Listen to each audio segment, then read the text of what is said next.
जल का पात्र भरा हुआ रखा था नंदनार के यहाँ।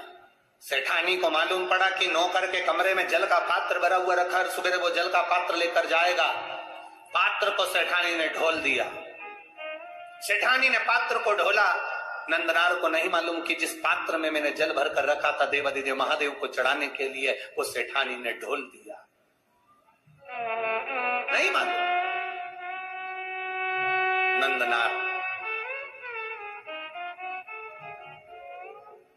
एक बेलपत्र के वृक्ष के नीचे से बेलपत्र लेने के लिए गया। शाम का समय, रात्रि का समय, कहीं टूटा हुआ बेलपत्र भूमि पर भी पड़ा हुआ मिल गया। रात्रि को तो मैं बेलपत्र नहीं तोड़ सकता, पर पड़ा हुआ बेलपत्र भी अगर मुझे मिल गया मैं बाबा को चढ़ाऊंगा।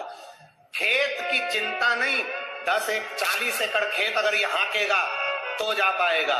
उसको मालूम है 40 एकड़ खेत में अकेला हाँक नहीं सकता, क्योंकि बेल नहीं है। बेल की जगह मुझे हल में जुतना पड़ता है, तब तो हाँकेगा।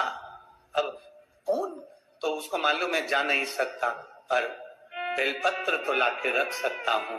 मेरा विश्वास करता है मेरा बाबा यहीं आकर बेलपत्र ले जाएगा। नंदनार बस अंदर भवन में गया। पात्र ढुले पड़े थे। नंदनार जल लेने के लिए फिर गया।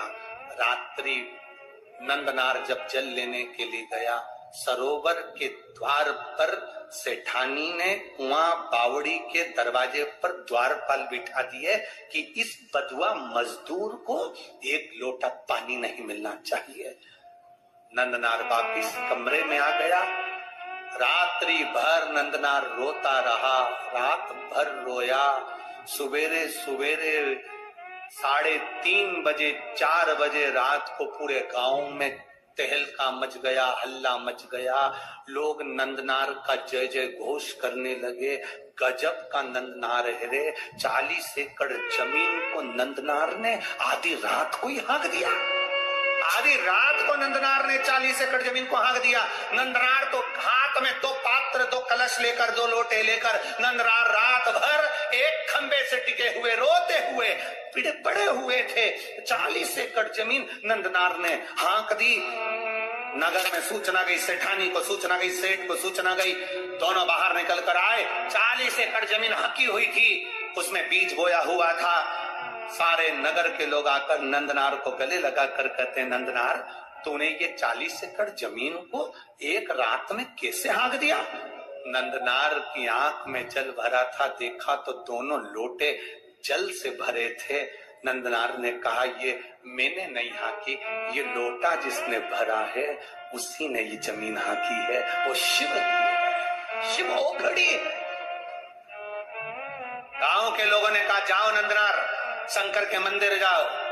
नीचे पड़ी हुई बेलपत्र उठाकर, ना जाने कहां का जल भरकर नंदनार जब तिरुपुंगुर के मंदिर में, शंकर के मंदिर में पहुंचे, मंदिर में लोगों को मालूम पड़ गया, विद्वज्जनों को मालूम पड़ गया कि कोई बधुआ मजदूर आया है जिसके पास में जमीन पर पड़ी हुई बेलपत्र है। ना जाने कौन सी जगह का भरा हुआ जल है, ना जाने कौन सी जगह का भरा हुआ जल है जिसको लेकर आया है मेरा महादेव। दुनिया के लोग कहते हैं जिस नदी का जल भर रहे हो वो पवित्र है कि नहीं। याद रखना, दिल में पवित्रता का भाव होगा तो जिस नदी का जल भरोगे वो गंगा जल हो जाएगा। तुम्हारा भाव शुद्ध होना चाहिए, तुम्हारा मन शुद्ध होना चाहिए। जिसकी निगाह में गंदगी भरी होती है, जिसकी दृष्टि में गंदगी भरी होती है, उसको चारों तरफ गंदा नजर आता है। और जिसके दिल में गंगा और पवित्रता भरी होती है, उसे साधारण सा खड्डे का जल भी गंगा जल बन जाता है, उसके लिए जल बनता है। महाराज वो जल विद्वज्जनों को लगा ना जाने कहां का जल भर कर लाया है, जमीन पर से उठाई हुई बेलपत्र लेकर आया है। उन्होंने शंकर भगवान के मंदिर के सामने जाकर सारे विद्वज्जन, सारे दर्शनार्थी सामने खड़े कर दिए कि वो आने वाले बधुआ मजदूर को शंकर का दर्शन नहीं होना चाहिए। सामने था नंदी, सामने शिवालय, दरवाजे पर लोगों को खड़ा कर दिया। नंदनार ने मंदिर में पहुंचते से बाबा का दर्शन नहीं कर पाए।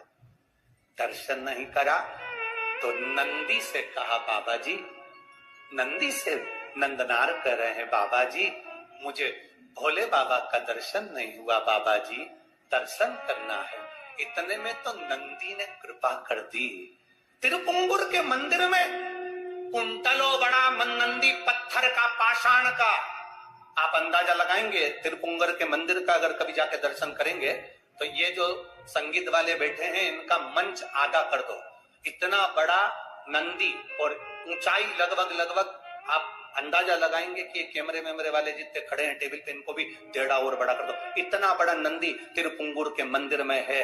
जब नंदनार ने कहा मुझे भोले का दर्शन नहीं हुआ, बेलपत्र कावड़ का जल लाया हूं, नंदी ने कहा चिंता मत करो, मैं सरक जाता हूं, मेरी जगह पर तुम खड़े हो जाओ, और नंदी हट गया।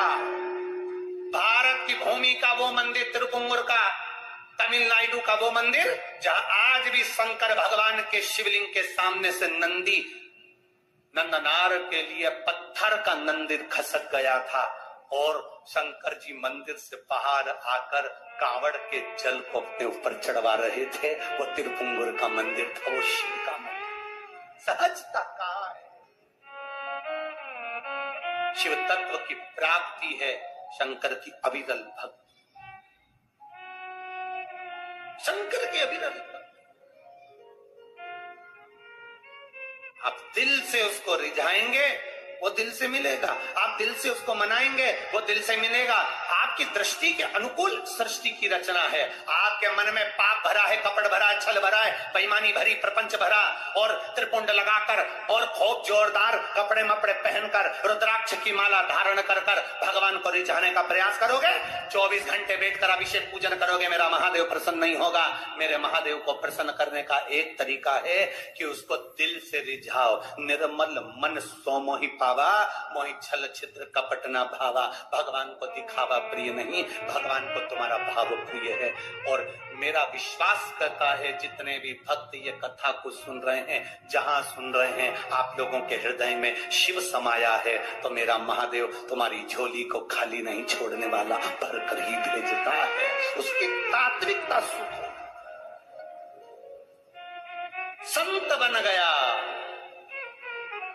नंदनार, संत बन गए। उसके बाद में उनको परिवार, कुटुंब, कबीला, कहां नौकर, कहां चाकर, किसी से मतलब नहीं। 2 लोटा जल सावन के महीने में दुनिया के लोग हंसते हैं, ये सियोर वाला महाराज तो हर कुछ करवाते रहता है। कई लोगों को बड़ी बड़ी विद्वत्ता में बैठकर बड़े बड़े विद्वान भी हमें अपशब्द कहने के लिए तैयार रहते हैं, इसमें तो अक्ल नहीं, सियोर वाले में तो लक्षण नहीं। कभी ऐसी बेलपत्र चढ़वा देगा, कभी मूंग का दाना चढ़वा देगा, कभी चावल चढ़वा देगा। आप दिल से उसको रिझाने का प्रयास करिएगा, दिल से। 1 लोटा जल नहीं, सावन के महीने में 2 लोटा जल।